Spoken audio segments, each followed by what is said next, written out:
बिस्मिल्लाहिर्रहमानिर्रहीम। अस्सलामुअलैकुम। रज़ा Ali Ahmad YouTube channel में तमाम नाजरीन को खुश आमदीद। गुजरात से कुछ दिन पहले खबर थी कि तहसील खारियाँ के गांव मंडीर में दिन दहाड़े 3 लोगों को कत्ल कर दिया गया और कातिल वहां से मफरूर हो गए। कत्ल होने वालों में 2 मर्द और 1 औरत शामिल थी। इस वाक़या की असल हकीकत से आपको आगाह किया जा रहा है। वीडियो शुरू करने से पहले अगर आपने अभी तक मेरे चैनल को सब्सक्राइब नहीं किया तो पहले चैनल सब्सक्राइब कर दें और बेल आइकन को भी दबा दें ताकि मेरी हर नई आने वाली वीडियो का नोटिफिकेशन आप तक पहुंच सके। अगर आपके पास अपने इलाका के किसी मारूफ सियासतदान, किसी डॉन या किसी समाजी शख्सियत की मुकम्मल तफसीलात मौजूद हों तो वो नीचे दिए गए व्हाट्सएप नंबर पर मुझसे रब्ता कर सकता है।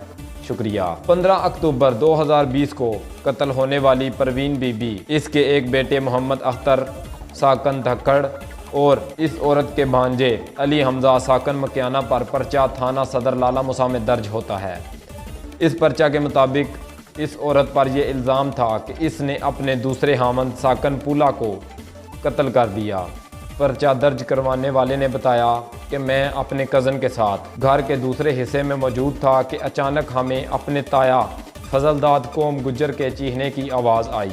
जब हम वहां जाते हैं तो ताया जान खून में लथपथ ज़मीन पर पड़े हुए थे। वहां पर परवीन अख्तर और उसका भांजा मौजूद थे जो हमें देखकर वहां से फरार हो गए।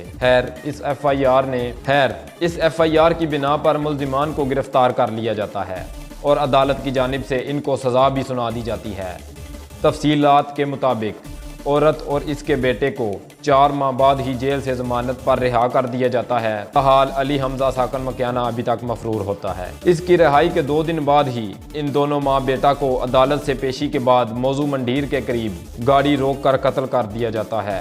इस वाक़या में बच जाने वाले एक बुजुर्ग साकन धक्कड़ का कहना था कि हम 4 लोग, जिनमें चौधरी आज़म साकन तक्कड़, परवीन बीबी साकन पुला, मोहम्मद अख्तर साकन तक्कड़ और मियाँ मुश्ताक साकन गखड़ खारियाँ से वापस आ रहे थे तो अचानक पीछे से एक कार आई जिसमें मोहम्मद फाजल और अली रज़ा मौजूद थे। तो उन्होंने हमारी गाड़ी रोककर फायरिंग शुरू कर दी, जिसकी जद में आकर परवीन बीबी, मोहम्मद अख्तर और मियाँ मुश्ताक जान की बाजी हार गए और मैं बामुश्किल अपनी जान बचा सका। इस सारे वाक़या का ताल्लुक परवीन बीबी के दूसरे शोहर से है। फजलदाद के कत्ल का बदला लेने के लिए इसके रिश्तेदारों ने इन तीनों लोगों को कत्ल कर दिया। ताहाल मुल्जिमान अभी तक फरार हैं। परवीन बीबी का हम आपको एक और भी तारफ़ करवाते चलें कि परवीन बीबी गुजरात के बहुत ही मशहूर डॉन शोका टिब्बी वाला की बहन भी है। शोका टिब्बी वाला भी एक मफरूर इंसान था और उसका भी पूरे ज़िला गुजरात में चर्चा था। उसकी वीडियो भी हम जल्द अपने चैनल पर अपलोड करेंगे।